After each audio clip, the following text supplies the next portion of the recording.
Good morning, grade 9. Today's grammar lesson is going to be about modal verbs. Please open your books, page 136. Our objective for today is that students will identify how and when to use modal verbs in paragraphs and dialogues.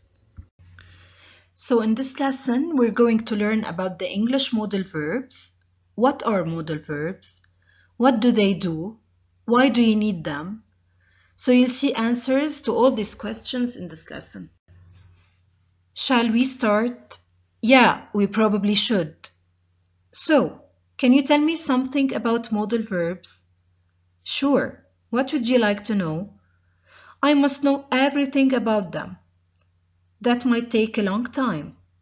You'll help me though, right? Of course, even though it may be challenging. There are 9 modal verbs in English. You just heard a dialogue with 9 lines. Each line contains one modal verb. Can you name the 9 modal verbs in English? Maybe you know them already, but if not, you can go back and try to find them in this dialogue.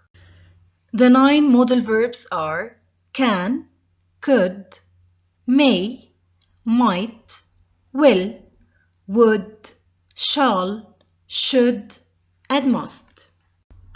What do modal verbs do, and how are they different from other verbs?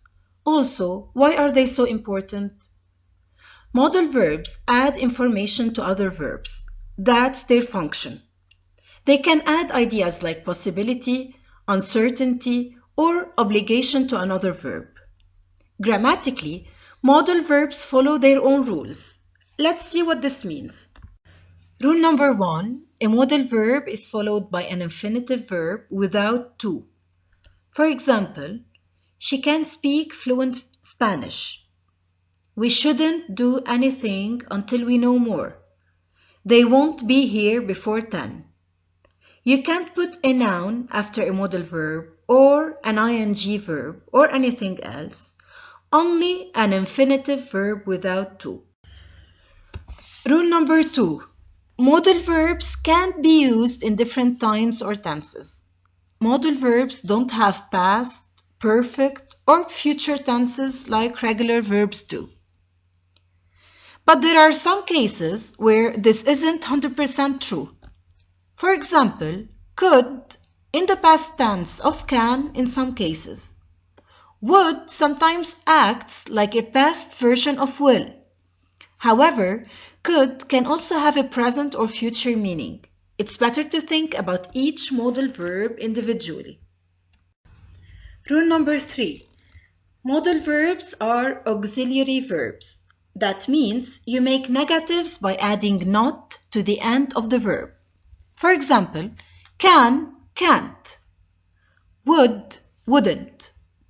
Might, might not. Negative modal verbs are often contracted, although might not and may not are usually written fully without contractions. For will and shall, the spelling changes in the negative.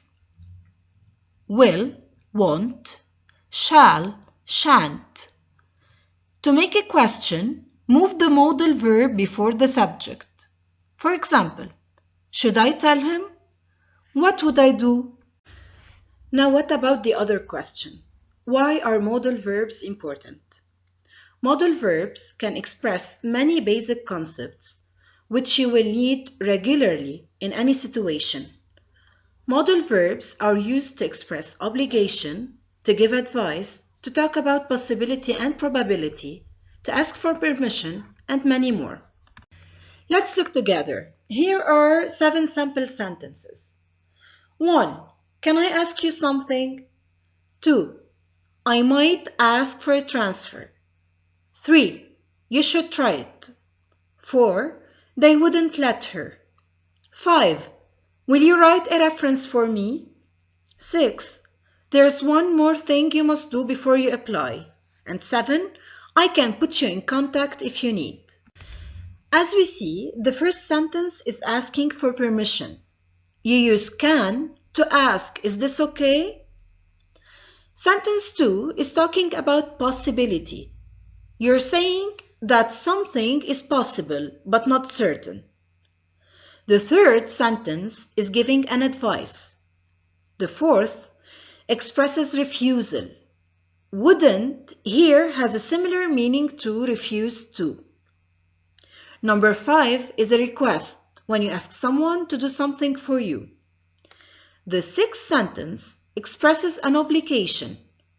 Must here means that it's necessary to do something. And finally, the seventh sentence expresses ability.